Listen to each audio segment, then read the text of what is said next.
Welcome to English literature class, my dear students of class 11th. You please open page number 19 of your short story book, Echoes. Page number 19, starting from beginning. Tonight I must give him one of the tranquilizers I brought with me, I thought. Shankar thought that tonight I must give him one of the tranquilizers. Tranquilizers means drugs taken to reduce tensions or anxiety. It reduces the tension or anxiety. I brought with me, I thought. We finished our breakfast by 9 as we had planned and left for the fort. A car had already been arranged. It was almost 9:30 by the time we reached. The fort. Some of Jayanto's old forgotten memories began coming back again. Though, fortunately, they had nothing to do with his doll. The thought of the doll did not come to his mind, fortunately. In fact, his youthful exuberance, his youthful excitement made me think that he had forgotten all about it. There's the elephant on top of the gate, he exclaimed. Jayanto exclaimed, there's that elephant on top of the gate, he exclaimed, and the turrets, small towers, and here is the bed made of silver and the throne. Look at the picture on the wall. I saw it the last time, Jayanto said. But within an hour, his enthusiasm began to wane, began to decrease. I was so engrossed myself, I was completely engaged myself that I did not notice it at first. But while walking through a hall and looking at the chandeliers means frame to hold lights. Chandeliers hanging from the ceiling. I suddenly realized Jayanto was no longer walking by my side. Where was he? We had a guide with us, Babu. Babu has gone on the terrace, the guide said. Babu means here Jayanto. He told me. I came out of the hall and found Jayanto standing absent-mindedly near a wall on the other side of the terrace.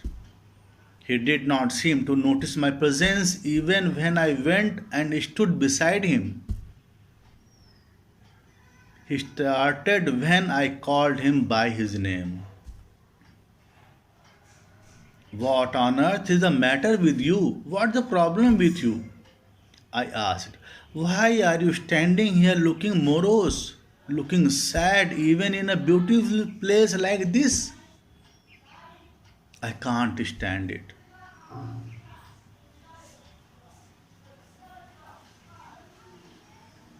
Jayanto simply said, have you finished seeing everything? If so, let's.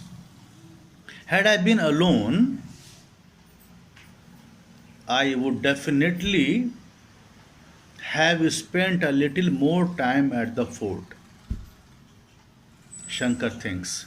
Had I been alone, I would definitely have spent a little more time at the fort. But one look at Jayanto made me decide in favor of returning to the circuit house.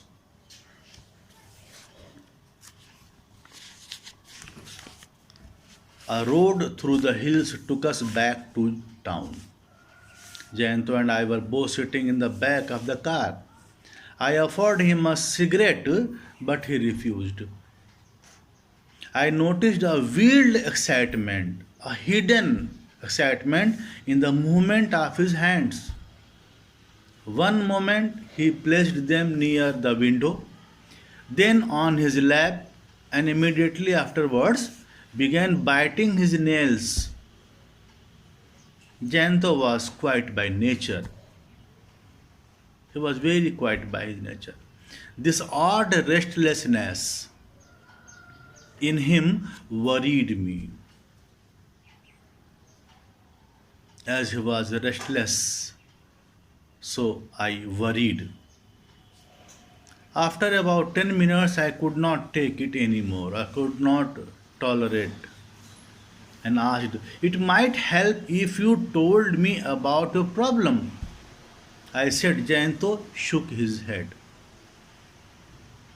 "If you will tell me your problem, may be there a solution? It's no use telling you, for you are not going to believe me. It's no use telling you, for you are not going to believe me." Okay, even if I don't believe you, I can at least discuss matter with you. Okay, even if I don't believe you, right? But I can at least discuss the matter with you, can't I? Fritz came into our room last night. Those little marks on my quilt were his footprints. His footprints.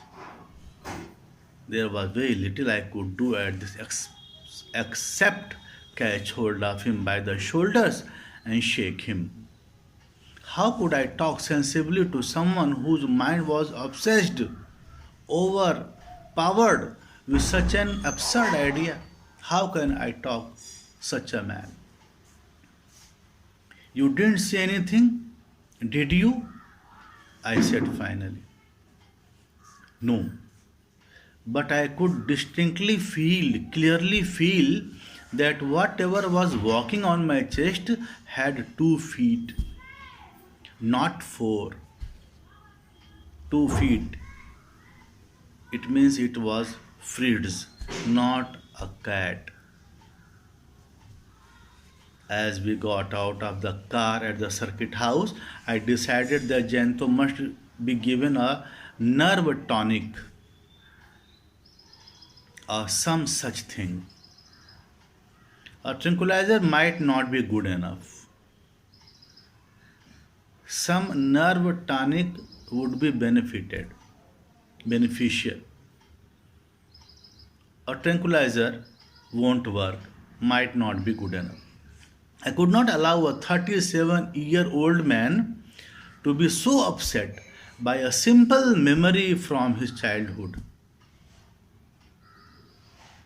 I said to Jayanto upon reaching our room, "It's nearly 12 o'clock. Should we not be thinking of having a bath?" "You go first," said Jayanto, and flung himself on the bed. Threw himself on the bed. An idea came to my mind in the bath. Perhaps this was the only way to bring Jayanto back to normalcy. This was the only way. The idea which Shankar thought, he thought that thought would be the only way to bring Jayanto back to normalcy, to make him normal. He thought an idea. And what was his idea? You will study in my next video. Thank you so much, students.